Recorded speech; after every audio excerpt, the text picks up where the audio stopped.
Jerry Mason, Kickin Lawyer. We're here for another law talk. Thank you guys for taking the time out of your day to hang out with us for a second. As always, if you haven't, please like, follow, subscribe to the content. We're on all social media platforms, podcast platforms, and we're trying to get you to check us out on YouTube. Nobody watches us on YouTube, so check that out. And if you haven't, please make sure you check out Michelle Allen. She has been sponsoring this show since it started and is a great community leader. And she's your go-to in the area if you have any questions about real estate, rental properties, etc.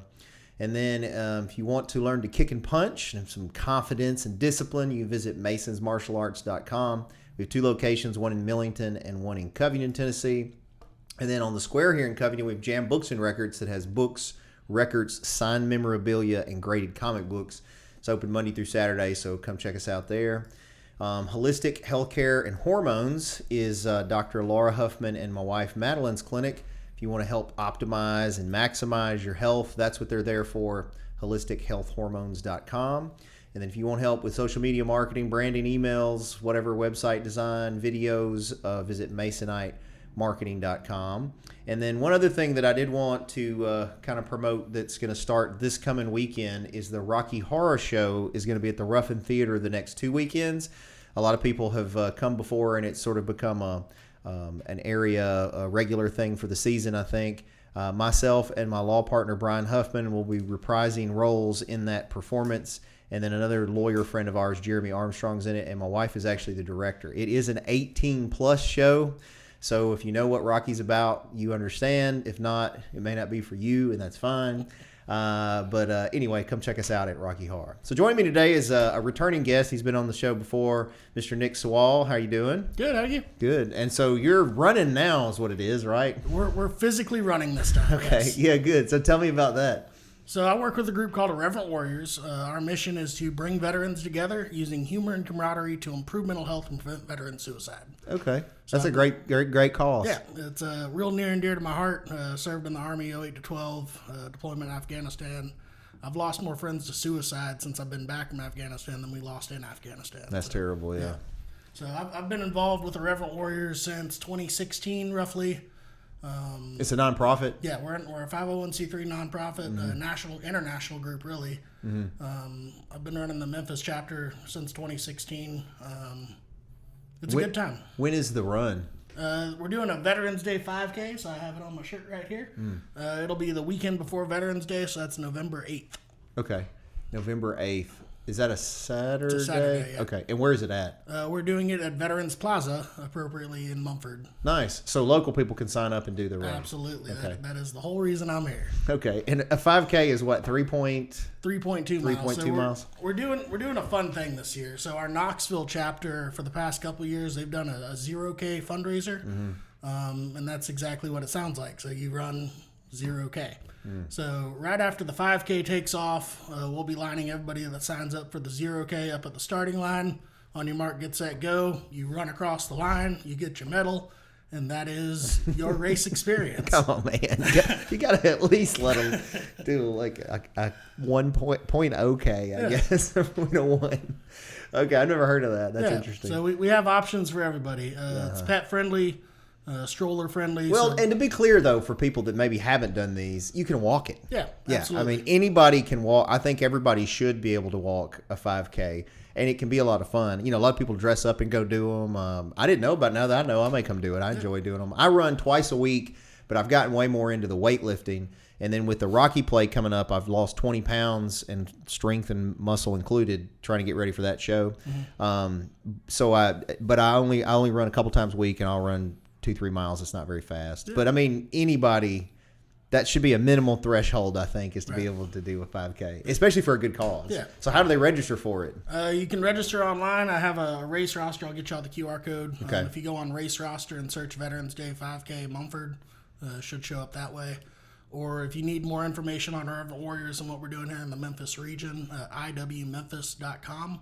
We have the registration on there. What's the cost? It's $35 plus fees, so it equals to like $41, $42. You get a nice, cool medal. Actually, I have some in my pocket, and you get a T-shirt just like this one. So part of our Irreverent Warriors logo is a soldier in full kit, kind of throwing a grenade over his shoulder. So our medals this year is a little Oh, cool. Hand grenade. Yeah. That's cool. Let's see. Yeah, there you go. A hand grenade. You just throw it. Yeah. Cool. Well, I think it's for a great cause. So let's talk a little more seriously then about the mission. Mm-hmm. You being a veteran, and I mean, obviously being in there and knowing these guys, what do you think and this is just a sort of a general question that you can answer however you want. And I know you're like me, you don't mind talking about whatever. Yeah. What do you think is the miss in society that we're missing to help veterans when they return? So when you enlist in the military, you go to boot camp. You get 8 to 12 weeks, depending on your branch. They teach you how to be a soldier, or Marine, or Airman, whatever branch you're joining. So during that time, you're being programmed how to perform a very specific task of close combat or whatever your job is.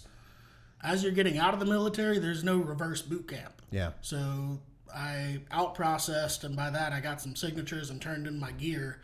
And they said, okay, have a good day. We'll see you later. Mm-hmm. So it's better now. I've been out for 13 years.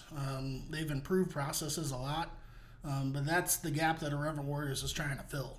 So our idea is if we can be the local veteran community, the catalyst, we can prevent isolation. We believe isolation is one of the leading causes of suicide. Mm-hmm. So if we can get people connected in their local community with the camaraderie that we had in the service, having that local social network will be life-saving. Yeah, no, I would agree with that. I was a cop for 12 years. And there's definitely some PTSD that can happen even with law enforcement. But one of the differences is a lot of the cops' trauma is you're still in the civilian world, right, though. So you have a network usually of some family at least, and then cops, right, that you are still around. And after you said that, it makes sense that when you get done with the military, you're done, yeah, and your whole social structure is no longer there. Because I'm sure those, and guys are different too. And I shouldn't say guys. I'm sure there's a lot, there's a lot of female veterans too, obviously. But I know as a man, like my wife and I were talking about this the other day. You and I may have not seen each other for years, and then if I saw you in passing, we'll talk like it was yesterday because we're guys, right? But guys don't call and say, "Hey, man, how's it going?" Yeah. My wife on the way home every day is talking to somebody, a friend, her mama, somebody about what's going on. Yeah, and I can't remember the last time I picked the phone up and just checked on somebody, And that may be a cultural thing that we need to shift because we have emotions also, whether we want to admit it or not. And I think that that's an issue that doesn't get addressed enough, especially in sort of the masculine, male-driven society, Agree 100%. Yeah. One thing I was going to say is I've noticed this in society in general, and I'm sure that what I'm about to say has also affected military, but we as a society, at least locally and probably nationally, don't do well addressing mental health issues anyway. Right.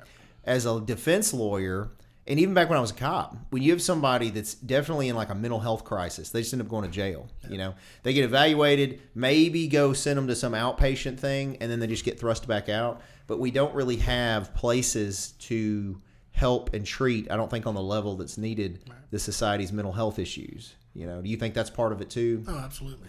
Do you think the VA is aware or helps or is overworked on it or?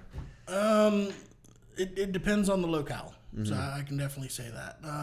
There are statistics showing that the suicide rate is higher on veterans that are not enrolled in the VA system. So I want to say it's 2 or 3 times higher of the suicide rate just by not being involved with the VA. Well, do all service people post active duty have access to the VA? For mental health treatment, they passed a law 2 or 3 years ago.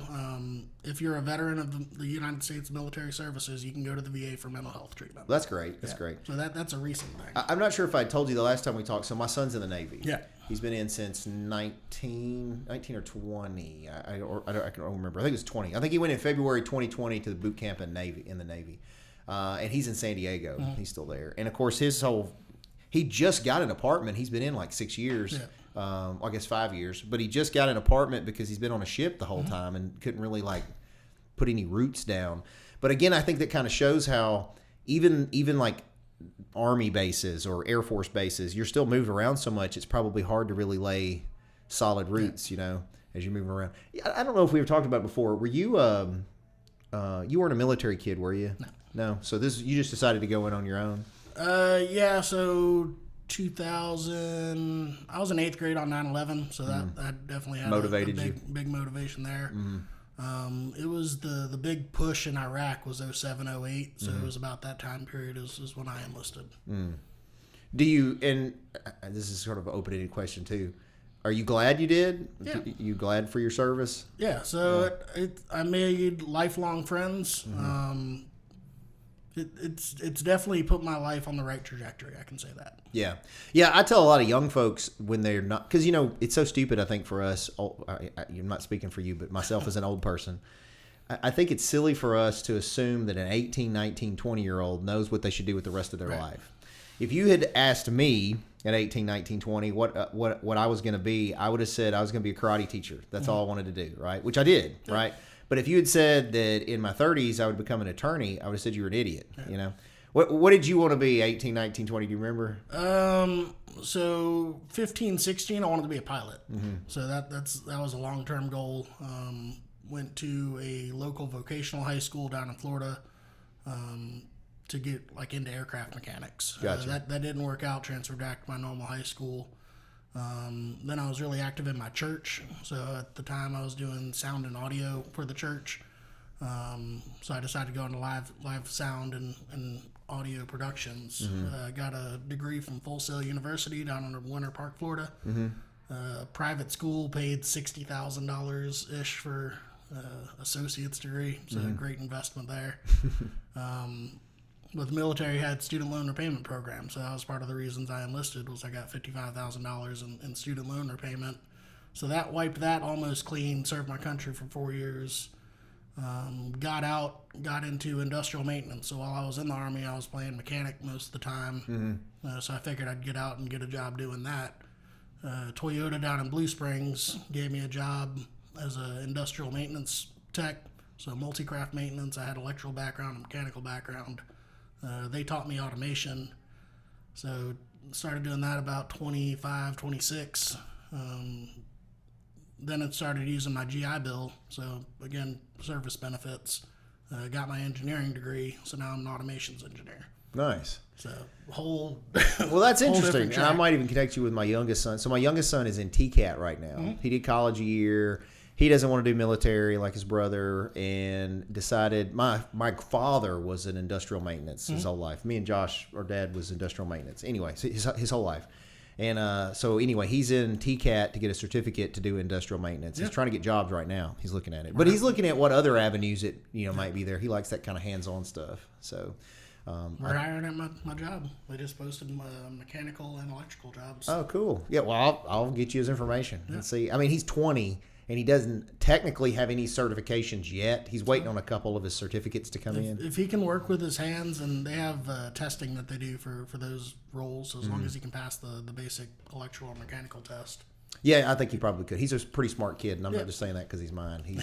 I got my children. I love them all. They're great. I have 4, but some did get my work ethic, which is like, I think you can sometimes outwork insufficiencies in other areas, and so I think he's got that. So maybe he can do something with it. So yeah. So on another side note, so we're in a government shutdown. Yep. So pluses of the government shutdown, the IRS is shut down. I think that's great. Darn. I know, but we got to get the service people paid. Yeah. So they thankfully got paid this week. Yeah, well, finally, I think it's the one thing they haven't agreed on anything else yet, have they? Yeah, Those are the people that are watching. Today's October 16th, so hopefully by the time this airs, maybe they will have come to some Because the agreement. Democrats want all the money to go to the trans surgeries in Argentina. Yeah, and so that the I don't- squirrels can get their blue hair in their septum I piercings. don't disagree. That that's part of Millions it. of dollars. But going it to other takes countries. both sides. You got to have both Yeah, sides. well, one side's right and one side's wrong, so there's that. There's got to be a little compromise at some point. Not Maybe when your- instead not of when your demands are that. maybe instead of blue hair, they let them get green hair. Maybe it's yeah, cheaper. Yeah, you know, green something hair. like that. Yeah, the green hair doesn't cost them the millions of dollars. That's right. Well, they're not sending it to Argentina because Trump's blowing them all up. Or whatever country, I don't know. Yeah, that was Venezuela. I think. Is it Venezuela? You're right. It's They got Venezuela. They got a MEU on the way there, a Marine Expeditionary Unit. Yeah. So I saw that the other day. So I don't know if y'all are familiar with what a MEU is, but it's about 4,500 Marines that are probably capable of taking over that entire country. I wouldn't doubt it. Yeah. I mean, I saw videos that came out where he was trying to get the president of Venezuela was trying to get the citizenry, ready because America's going to come take it over, which is, I guess previously maybe wasn't unrealistic. Reagan era probably would have done it. Yeah. But but anyway, I don't know. I mean, the thing about the whole blowing up a boat without, I don't know what intel they have to blow the boat up. So I'm curious how positive are they that that's a narcotics runner and not just some dude. That's where I'm at as my small government is. We probably shouldn't be executing people in the middle of the ocean. Yeah, if we can blow them up, we could go capture them. Well, I'm pro stop the narcotics coming to America, right?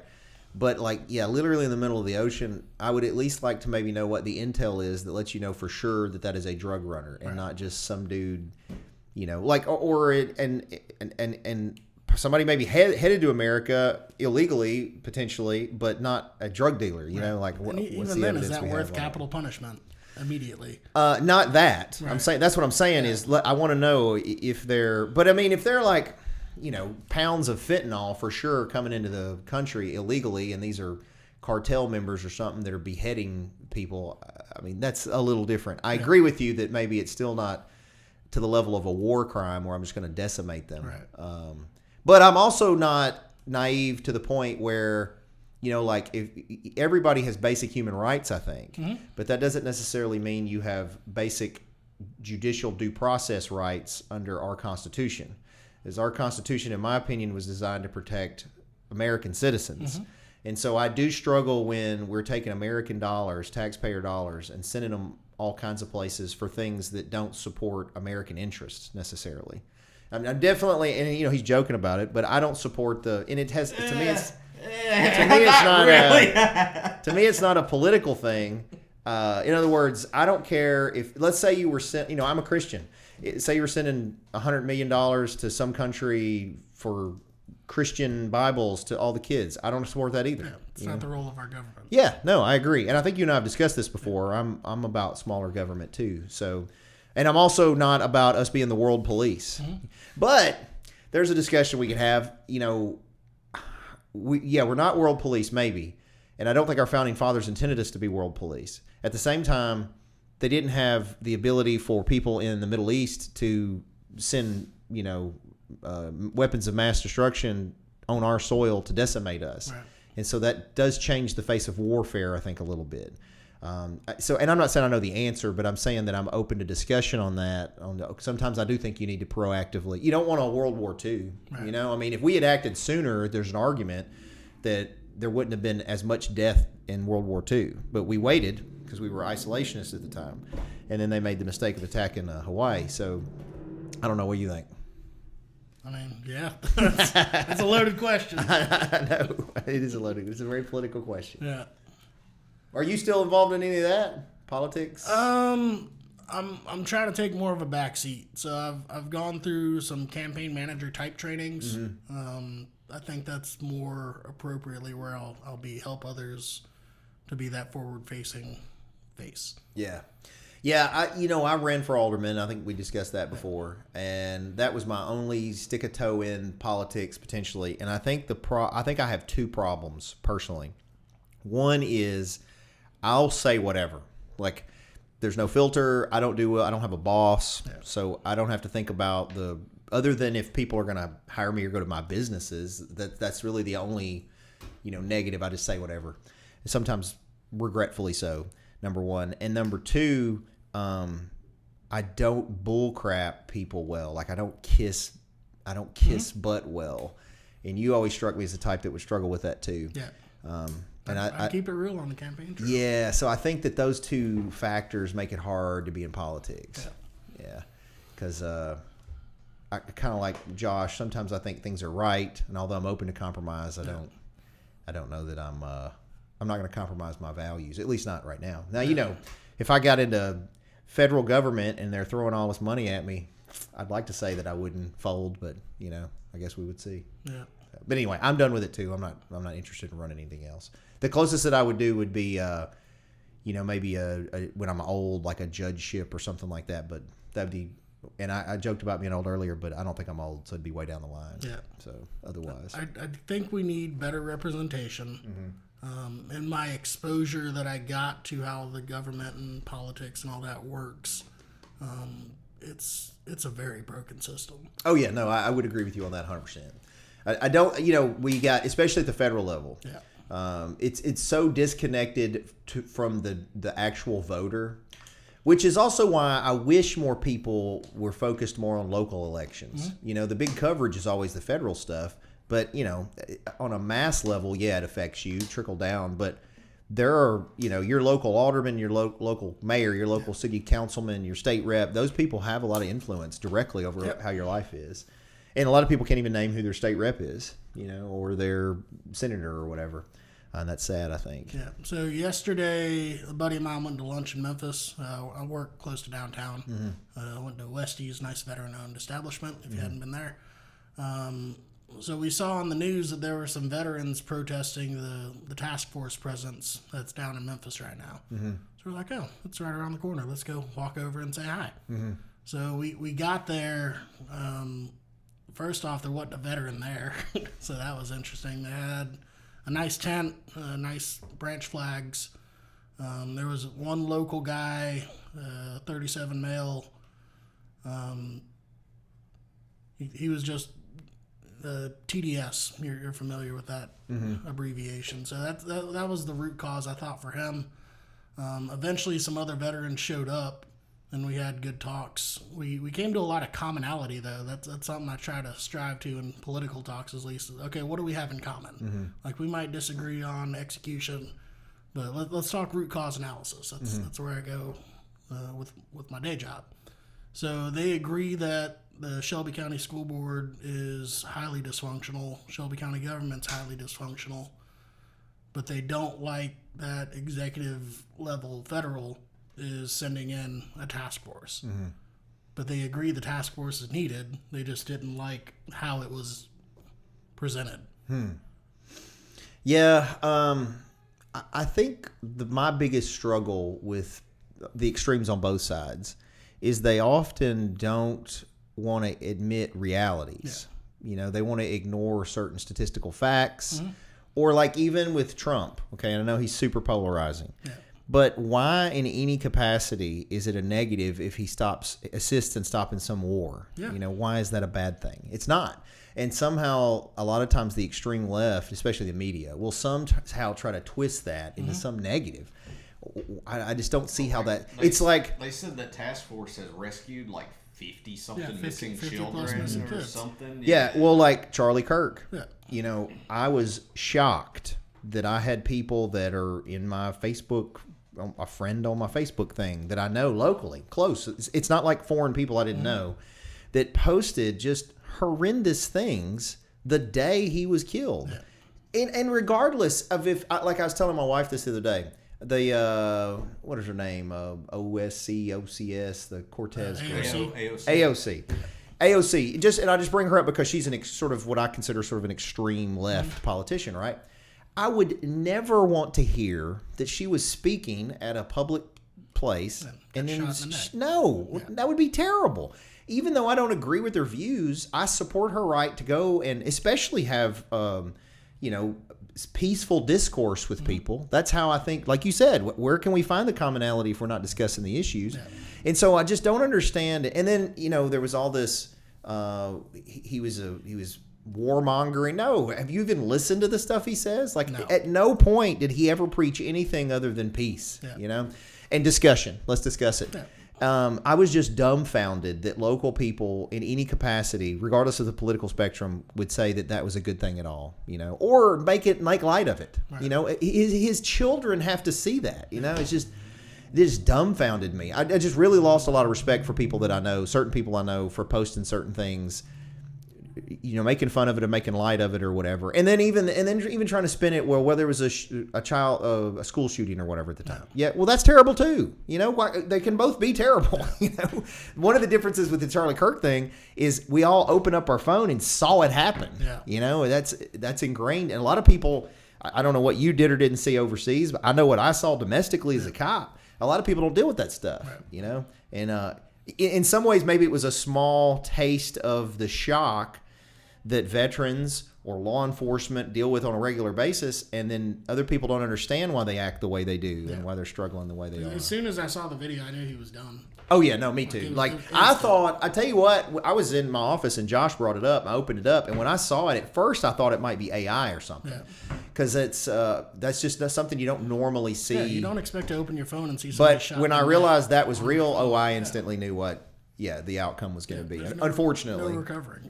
No. I mean, it's terrible. It's sad. I mean, anyway, it's just very frustrating to me the way certain people reacted to it. And that's part of the problem with social media nowadays. It's so different from the way it was even 20, 30 years ago, is everybody has a voice, even people that honestly probably don't need to have a voice, on a big platform. So that was a lot of the reason I went and talked to the veterans that were protesting on Facebook. They were getting dragged.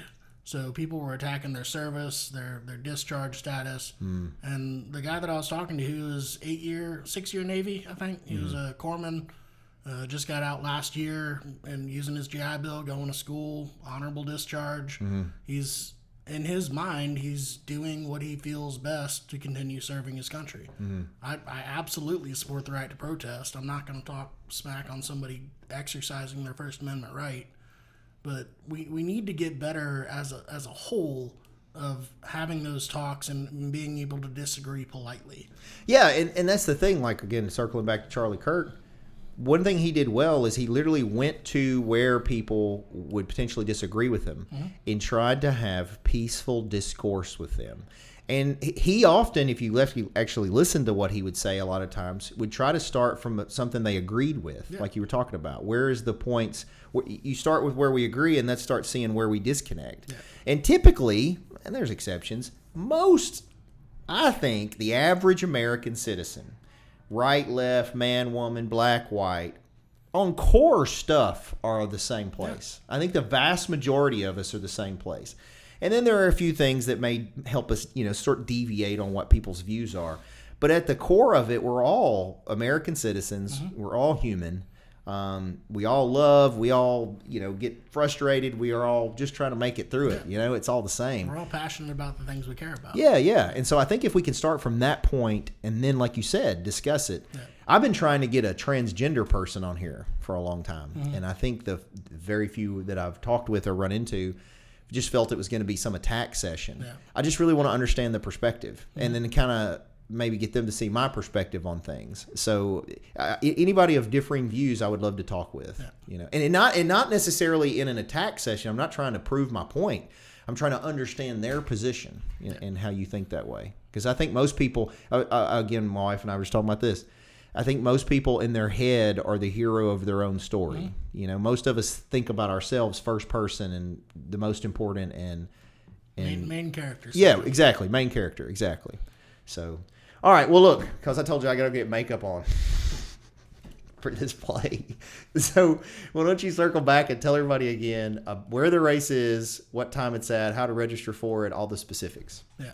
So I will back up and say Reverend Warriors, the group that I came in here to represent, we are a nonpartisan organization. We accept veterans of all ethnicities, creeds, races, gender, political ideology. We are here for the veteran. As long as you served, we are here for you.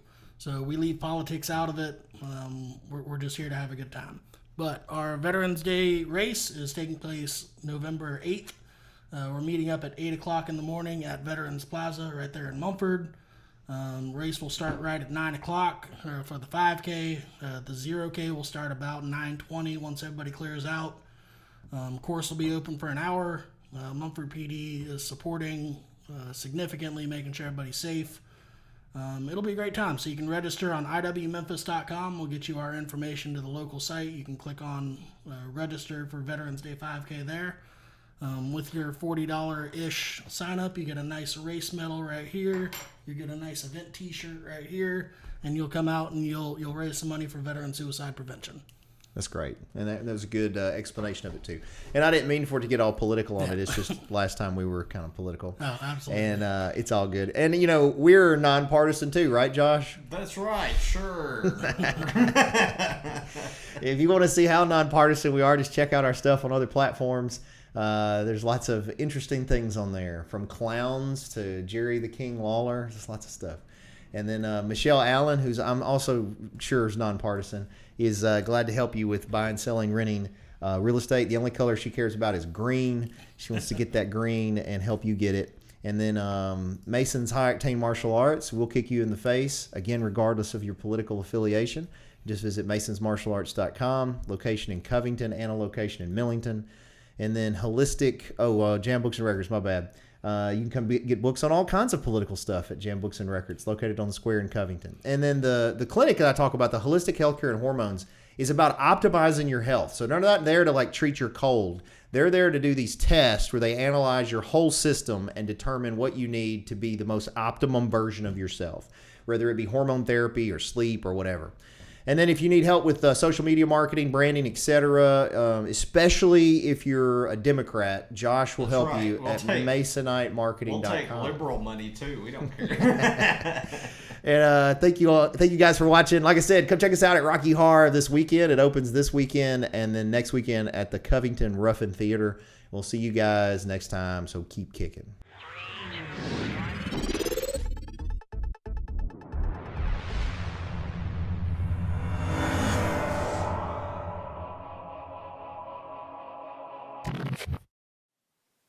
Thanks for watching, guys. Just remember that this is not legal advice or investment advice or business advice. This is for fun and entertainment purposes only.